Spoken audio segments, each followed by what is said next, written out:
Hi Miriam, thank you for uploading your pictures. Excellent. Let's jump straight in. Really good.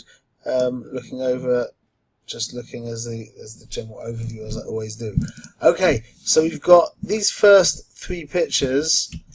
1000, 60, and 15. You shot in exposure shutter priority. One second, let me just see something here. Oh, that's the reason. Okay, so the reason why this picture is darker than this picture is something that's a bit above us right now that you'll understand in the 7th class. You can go back and look at it then. But let's put that to the side. What we're going to learn is anyway very important. Okay, at 1,000th of a second, you can see clearly here that you have frozen this little girl pin sharp. Excellent. She looks like she's really running quickly. And she is pin sharp. Okay, the next picture, forget that it's darker, but this next picture at 60th of a second, you can see is far from pin sharp. Far from pin sharp. This part of his leg remains sharp because that bit didn't move as quickly as the rest of his body at that moment in time. But you can see that's far from pin sharp. And then at a 15th of a second, you can see even farther. So what we learn from this is that if you're taking pictures of people running, you want to try and get to around a 1,000th of a second. Again, the difference between that 1,000th and an 800th is kind of minimal, and the difference between a 1,000th and a 1,125th is also not is also very minimal. But to get around a 1,000th of a second mark means that if you have a picture with someone running, a regular human being running at 1,000th of a second, you will capture the action pin sharp. Doesn't need to be faster than that. I probably would say that I try and get to around a 1,600th of a second just to make absolutely sure. But 1,000th of a second, as we see from this demonstration, really does cut it. Okay. 60th of a second does not, by any means, which we learn from this, that 60th of a second, number one, it's actually hard to hold you can see this line here, it's actually hard to hold the camera steady for a 60th of a second. Plus, if your subject is moving, that's going to be doubly problematic. In short, if there's any kind of movement in the picture, a 60th of a second will not cut it, unless you're trying to show some kind of small amount of movement. But also holding the camera steady is a big issue. A 15th of a second is a very dangerous stat to use it on. You're basically, the chances of getting a clear picture at 15th of a second are so slim that it's not worth doing. Okay, now this is excellent. This is a great example of panning. You're at 15th of a second. Let's just crop in a little bit. There's so much energy in this picture. Just excellency. His arm has vanished because his arm at this point was actually moving very quickly. So his arm moved this whole distance here. So it looks like his arm's kind of gone, which is looks a bit freaky. And his legs as well, because they were moving quicker. But it's really good. I would imagine this probably took you a good few pictures, maybe between 7 and 15 pictures to trying to get something as good as this. But you've done really well. One thing I should mention as well that's really impressive is that you managed to maintain your focus. Like this picture, to get this in focus is not straightforward. I would imagine what you did was you focused on the floor beforehand, and then you put to manual focus. That's the best way of doing it. Very good. Okay, so this is a great example of panning. Very good. You seem to understand that. Now, this is, it didn't work so well. The real issue is because you don't have the right lens. A 50mm lens and your camera is quite cropped in. This picture, to really get the full energy of the picture, you need a very wide angle lens. So you're just missing the equipment. But you've done fine. The focus was a little bit further back than her face. And the exposure's not comparable, really. You'll learn about that in the upcoming next couple of classes. But good, you've demonstrated the situation. That's great. Okay, and this is well done as well. Okay, thank you for following the instructions clearly. Very good. You've moved over. You were here for the longest amount of time, and then also I think this is probably closer to the light because we can see it's really burned in on your face over here. you'll understand this is a very difficult it's a very difficult assignment to do, because to get the correct background that really will allow for it and to not expose things for too long, which is what's happened here, is quite difficult. But you get the idea. The point is that you understand the idea, and I can see clearly that you do. That's great. Okay, and lines. This is a very good example of traffic lines. Okay, it's interesting. I'm wondering what happened here. Why would that have wiggled? That is interesting. And I usually can understand why that is. It's obviously something to do with the camera, because this line is the same as this line is the same as this line. So it's obviously that it was something to do with the camera, but I don't understand how everything else could be pin sharp if that wiggled. That is very interesting. Don't quite understand that. I'll have a think about that. Anyway, you've done very well. You managed to hold the camera steady, except for that wiggle, which I'm not sure about. But you've managed. It looks like you managed to hold the camera dead steady for 10 seconds, which you let go, and I would say it's quite rare from the students to get that where they really nailed it pin sharp. Excellent. Okay, let's get into your photo shoot. So I'm wondering, either your lens is a little bit dirty. See, this is a big flare. Or there's flare coming here. One second, let me just see.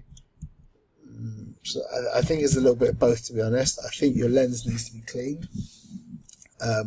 And you can do that just with a tissue. And also we've got flare. Flare is when the light, the source of light, comes directly into your lens. And what happens is the light, basically, I don't understand how it actually works, but you end up with balls of light. Now what happens is flare means that you've created, it's like out of focus bead of light, but it's encompassed your entire frame, which means your whole frame just feels fuzzy. Okay, just appears to be kind of hazy, not fuzzy, hazy is the right word, like you can see over here. But generally you can see with flare, you can see circles like bokeh balls of light. You're not holding there yet, actually. You're at class 3. You'll learn about that in class 4. But flare is very difficult, especially with a cheap lens, which is the lens you have here.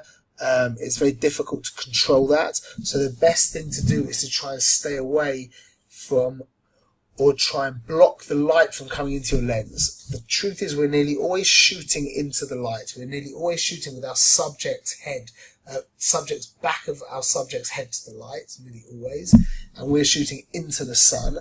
But when the sun's very low, as it appears to be over here, as you can see, it's 6:18 in the evening, and this is even lower. This is at 6:30 p.m. That the light is coming into your lens. It's very low, and you're getting this kind of hazy feel. What you do need to do is try and move yourself, position yourself so that you could use like some kind of tree or lamppost or whatever it is, building, to block the sun, and then you won't get this. You won't get this. You could look in, you'll see if you do the on location class, you'll see with me ways of dealing with that, but that's definitely something that needs to be dealt with. In regards to the actual composition is nice. You missed the focus just. Okay, this is fine. Practice, practice, practice. That's the only word. That's the only way. Practice, practice, practice. I would have her chin up a little bit higher, and I think I would have a little bit more room at the bottom here, and crop a little bit off the side here. Let's just see if we crop off this kind of texture over here. Let's just see.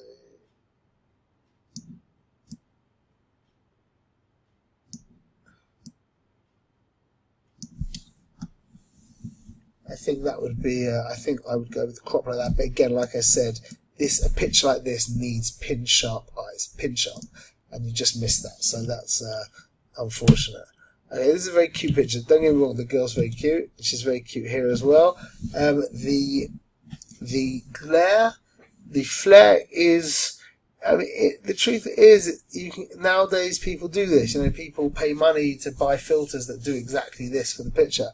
So my whole thing is like very clean, crisp. Don't get me wrong, I will do things like this, but it's a very kind of, I feel it's more kind of sophisticated, like how do I say it, like dinner jacket style photography. I'm aiming for like kind of precision and perfection in all the different ways. I'm trying usually to create I try not to leave things up to chance, basically, that's the point. With flare, it's very much a risky game that generally doesn't work out. Anyway, I would like to see this picture again without flare. We could argue backwards and forwards, but right now, I think the goal is to be trying to eradicate things like this. Flare is generally thought of as an issue, as a problem. So right now, where you are, it's a good idea to try and work out how can I get rid of flare. We're trying to teach commercially viable portrait photography, and on a whole, we're looking generally to avoid flare. Okay, I think also the issue is, like I said, that you've got the lens isn't clean, and that's making it a little bit more pronounced. Okay, this is great. I love this. The stats, you're only at class 3, but your stats are absolutely perfect for this one. The one issue is what you're going to learn in, let's just have a look here, you're in shutter priority. Very good, this is excellent, very well done. The issue is, again, when you get to the 7th class, you'll understand why, I'm assuming this is your son, why he is so dark and the background is much brighter. That's a little bit above us right now, but you really nailed it. You've proven that at a 1,000th of a second, you can completely freeze the action. That is a great shot. Obviously, that doesn't add anything to the picture. It would definitely be better if there was a little bit more room. This kind of shot, from my experience, I've taken many shots like this in my life. I will always try and give myself loads and loads of room, because people flick their arms out, they fly in different directions, and it can be generally difficult to make sure that they get everything in, all their limbs. Also, I understand that you have only a 50mm lens, which means you would have been having to stand quite a way back. To ensure that, it would be better to have a wider lens for such a picture. Okay, this is great, lovely. I appreciate that you found a really nice light over here. This is not good. This is beautiful. This really is beautiful. I would crop in a little bit like this. Our point of entry. I'm not actually saying to that. 1 second. I think more something like that. Yeah. Our point of entry is our eyes. We've got an energy coming this way, but we've got a strong triangle. You can see very clearly. Strong triangle like this. So it's actually a very sophisticated image compositionally, in that we've got this movement coming this way, but we've got this shape pulling our eyes this way. So all we could do here is just, if she just put this hand over to here and connected her hands, that would completely get rid of that issue. So I'm not really thinking about that so much. But the actual composition of this is a very intelligent and a very subtle composition. It's rare that you get such a nice balance of tension coming this way and tension moving that way, created from two completely different things. Excellent. That's a great shot. Love it. Okay, and here again another little bit of flare. This is showing that you're really getting into this. I really appreciate this. You're really doing well. I would crop in a little bit like this. Remember, the rule of thirds really means the thirds. Let me just see, actually, you've got it. The truth is, you've actually nailed it on the third.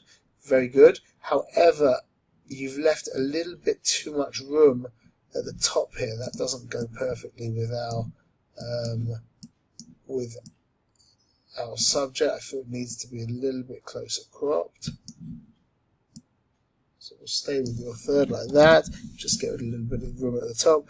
Excellent. Again, we could brighten this up. We could do something really nice to this in Lightroom. I'm just thinking, which picture should we do in Lightroom?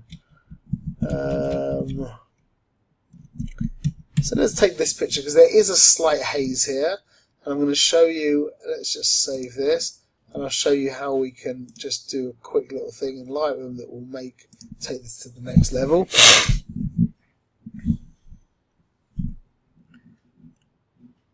import, double click here. Okay, take this into develop. Now first things first is I'm going to paint the entire screen.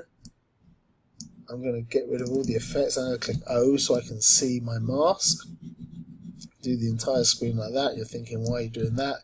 Click O, get rid of it, because we have a dehaze, which gets rid of that haze. There we go. Now we're going to brighten it up a little bit. I think we're going to open up the shadows a drop. I want to get a bit more contrast though.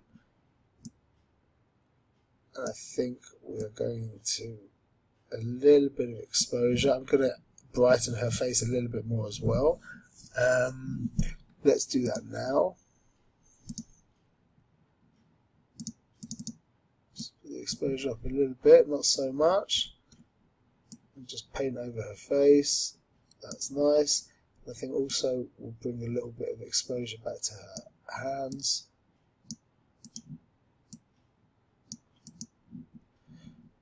Good, this is looking great. I want to warm it up. I feel like the way the sun is, I would really appreciate having some warmth in there. So we could go to the split tone, but I think I just like the easier option of doing it. Let's just do like this with our gradient tool. Get rid of everything here and we'll put something like this. Now this is the way that I always do my tints, is I drop it down to, I find the colour, I drop it down to 0, and then we're just going up a teeny little bit. Okay, now there is a couple of another thing that I want to do. I'm going to go to my radial tool and I'm going to get my little girl in the circle, reset. I'm going to drop the exposure, and you're like going, no, what are you doing? Don't ruin my picture. And then let's make it even more fun by now making this more red as well. We're just going to click inverse in a second and see how nice it looks. Let's see. And we are also, just to make it worse, we are going to drop the clarity. And you're like, no, you're destroying my picture. And then, boom. I love that. I think we'll leave it like this. I think we're going to add a little bit more contrast to the overall picture. It's just, this is the basic. Just like that. Just a teeny bit. Beautiful. So from here to here. Yeah, we could also do, just to make it that little bit more interesting as well, just to bring this over here, and we'll make it look like a big orb of light. Just put the exposure up really high. There we go. Looks like the sun is pouring in, which actually doesn't make any sense when you think about it, because we can see the sun's coming from that direction, but who cares? And I think we'll warm it up a little bit as well. Just a bit. There we go. Okay, we went from here to here. Let's just get rid of all the points. From here to here. That's a big. That's a lot of work in Lightroom. That's, in my opinion, Lightroom doesn't get that much. It doesn't go that much further than that kind of fix. To go further than that, you're looking at Photoshop. Okay, excellent. Keep up the good work, and looking forward to seeing what you do for us next week. All the best.